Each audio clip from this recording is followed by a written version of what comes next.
Yo, do you guys like my Jesse Pinkman impression?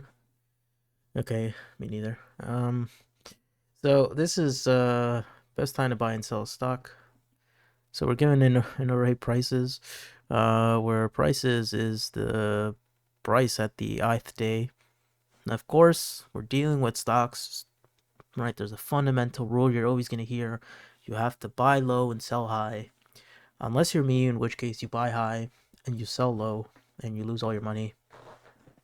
But generally, you want to buy low and sell high, right? That's how you make a profit. So you want to maximize your profit by choosing a day to buy stock and a different day in the future to sell. So you can only sell this. You pick a buy date and you can only sell in the future, right? I mean, that's just how buying and selling works. Um, so this is day one, day two. These are the prices at different days. So 7 is day one, 2 or 1 is day 2, 5 is day 3, 3 is day 4, 6 is day 5, and 4 is day 6.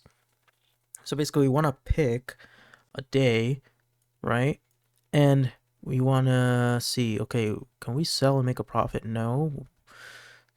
Can't make a profit if we choose 7 because all the prices are lower in the future. So we start with 1. Can we make a profit? Yes, we can sell at 5, which would be day 3. Make a profit of 4, or on the next day, we make a profit of 2, or a profit of 5. In which case, that would be the greatest max profit, right?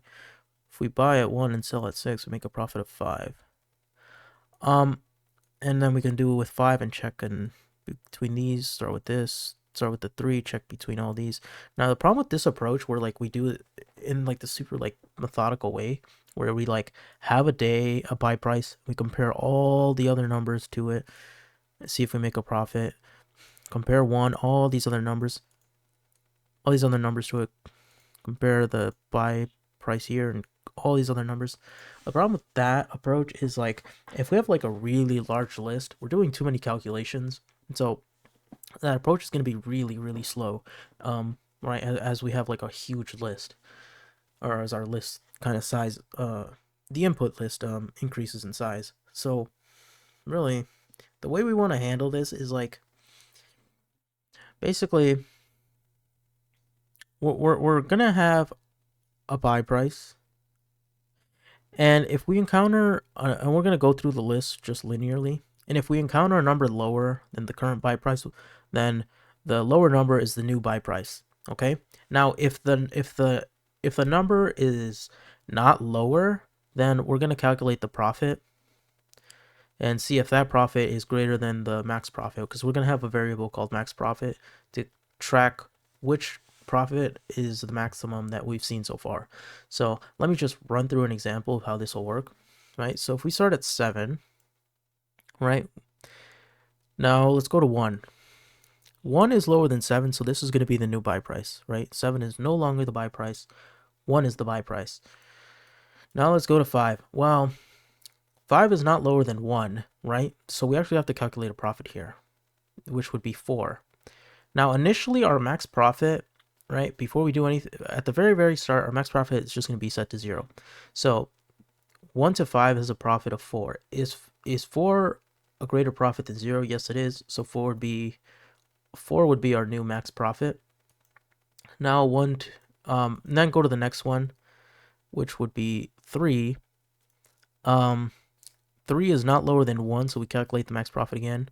1 and 3, max profit is 2. 2 is not a greater max profit than 4, so we just move on, go to the 6. Now, calculate the profit. Our buy price is 1 still.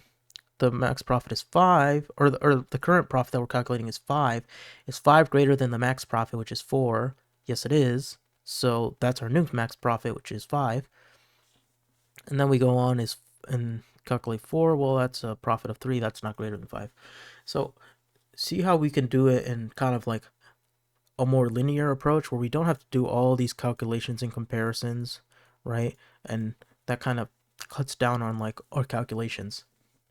It's kind of like a clever approach. It's very similar, but it's not the same thing, right? Because we're eliminating having to like basically do too many comparisons. So the way we're gonna do this is, first of all, we're gonna set our buy price basically to the first element, right? That's our starting like buy on the first day. And our max profit, right?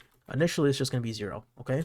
Now let's do for I in range of 1 to the length of prices, right? Okay. And again, like, so we're basically doing, for I is equal to 0, or sorry, for I is equal to 1. If I is less than the length of the price, then we're gonna basically handle that. So we should cover everything in the array with this loop. So we're gonna say, again, we need to remember, if our price at our current index is less than the buy, then the buy is the new low price, right? The buy is set to whatever the actual lower price is. Okay. For example, if we're at 1 is lower than the buy. Okay, so initially right buy is 7. Is 1 lower than 7? Yes, so 1 gets set to the new buy price. Okay. Also, this is, sorry, I need to make sure it was actually aligned. Otherwise, I'm gonna get an error when I run this. Python's kind of picky. Now we're gonna do else. Now this is where we calculate the max profit, right? So let's find the current profit, which would be prices at I minus the buy, right? So our buy right now, let's say, is 1. So when we go to the 5, we're not gonna go in the 5 is not less than 1. So we're gonna go in the else statement. We're gonna do basically 5 minus 1, right? And that's gonna give us a current profit of 4. And basically we're gonna take the max of the current profit and the max profit. So what this is gonna do is gonna compare 4 and what is the max profit now? 0, and 4 is the maximum number, right? It's bigger than 0. So our max profit is gonna be set to 4. Okay, and so that's it. That's pretty much it. Like, that's our that's our algorithm. Like, it's really simple, right? You just kind of gotta approach it in like a clever way. Run this. Oh, prices, not price. My bad. Our array is not called price. It's called prices. Oh, sorry. I called it max profit, not profit. Man, so many little errors. Okay, there. See? It's a small, clever approach, but it works just fine. Boom. Okay. So, that's LeetCode 121. Best time to buy and sell stock. I'll see you later, and take care.